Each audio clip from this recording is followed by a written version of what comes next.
Assalamualaikum warahmatullahi wabarakatuh. Kembali lagi di channel Cahaya Islami.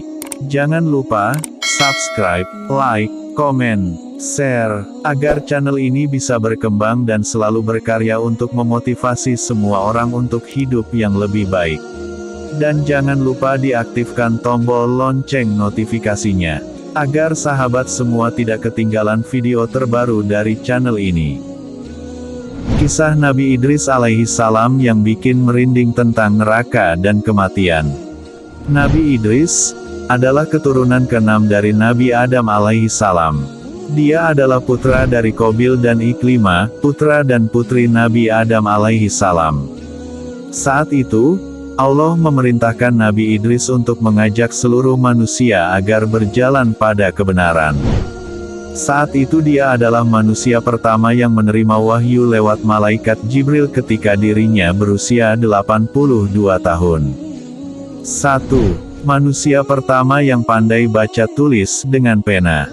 2. Nabi Idris diberi macam-macam pengetahuan mulai dari merawat kuda, ilmu perbintangan atau falak hingga ilmu berhitung yang sekarang dikenal dengan matematika.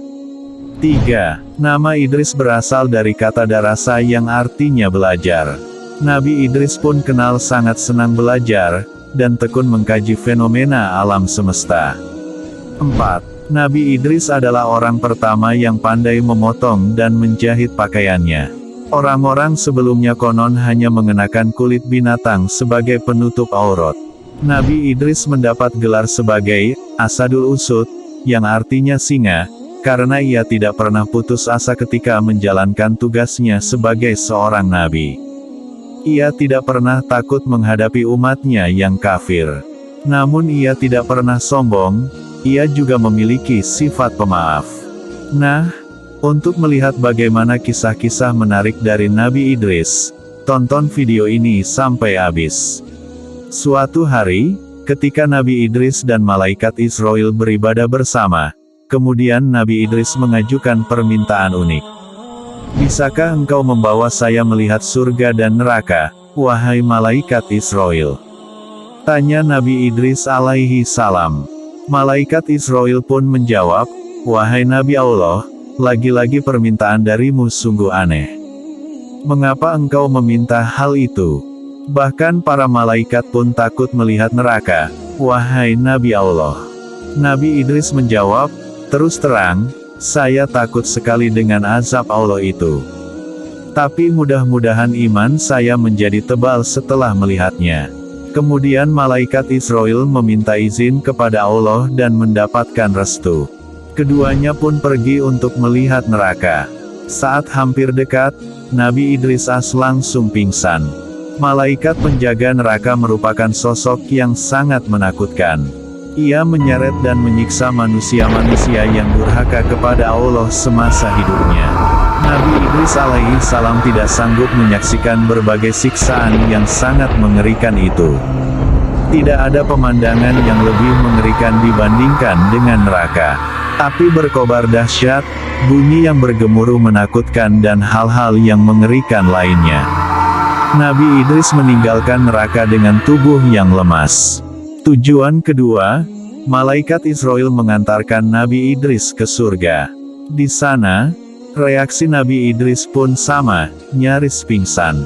Tapi bukan karena takut, melainkan takjub dengan pesona dan keindahan semua yang ada di surga. Dilihatnya sungai-sungai yang airnya begitu bening seperti kaca. Sementara itu di pinggir sungai terdapat pohon-pohon yang bagian batangnya terbuat dari perak dan emas. Lalu ada juga istana-istana untuk para penghuni surga. Di setiap penjuru ada pohon yang menghasilkan buah-buahan, buahnya pun begitu segar, ranum dan harum. Setelah puas berkeliling, malaikat Israel mengajak Nabi Idris alaihi salam pulang ke bumi. Namun Nabi Idris enggan pulang dan ingin tetap berada di surga. Tuan boleh tinggal di sini setelah kiamat nanti, setelah semua amal ibadah dihisap oleh Allah, baru Tuan bisa menghuni surga bersama para nabi dan orang beriman lainnya, ujar malaikat Israel. Kemudian Nabi Idris alaihi salam menjawab, Saya ingin beribadah kepada Allah sampai hari kiamat nanti. Suatu ketika, malaikat maut Israel yang sudah bersahabat lama dengan Nabi Idris meminta izin kepada Allah untuk turun ke bumi untuk bertamu di Nabi Idris. Dia merasa sangat rindu untuk bertemu dengan Nabi Idris. Dan Allah mengizinkan. Malam itu, Nabi Idris kedatangan seorang pria yang membawa banyak sekali buah-buahan. Tentu saja dia adalah malaikat Israel yang menyamar. Nabi Idris tidak mengetahuinya. Nabi Idris menawarkan makanan itu kepada Israel namun ditolaknya. Akhirnya mereka berbincang-bincang dan keluar berjalan-jalan melihat pemandangan sekitar. Tak terasa sudah 4 hari mereka bersama. Karena sudah akrab, Nabi Idris mulai curiga dengan gerak-gerik sang tamu. Dengan rasa penasaran yang tinggi akhirnya Nabi Idris pun bertanya, "Ya Tuanku, siapa sebenarnya Anda?" "Maaf ya Nabi Allah, saya sebenarnya adalah Israel." "Malaikat Israel, kaukah itu?" "Sang pencabut nyawa." "Benar?" "Ya Idris, sudah 4 hari engkau bersama denganku, apakah engkau juga menunaikan tugasmu dalam mencabut nyawa makhluk-makhluk di dunia ini?" "Wahai Idris, selama 4 hari ini banyak sekali nyawa yang telah saya cabut. Roh makhluk-makhluk itu bagaikan hidangan di hadapanku, aku ambil mereka bagaikan seseorang sedang menyuap-nyuap makanan." "Wahai malaikat Israel, lantas apa maksud kedatangan engkau kemari? Adakah engkau ingin mencabut nyawaku?" "Tidak Idris, saya datang memang untuk mengunjungimu, karena saya rindu dan Allah mengizinkan saya." "Wahai Israel, saya punya satu permintaan dan tolong kabulkan.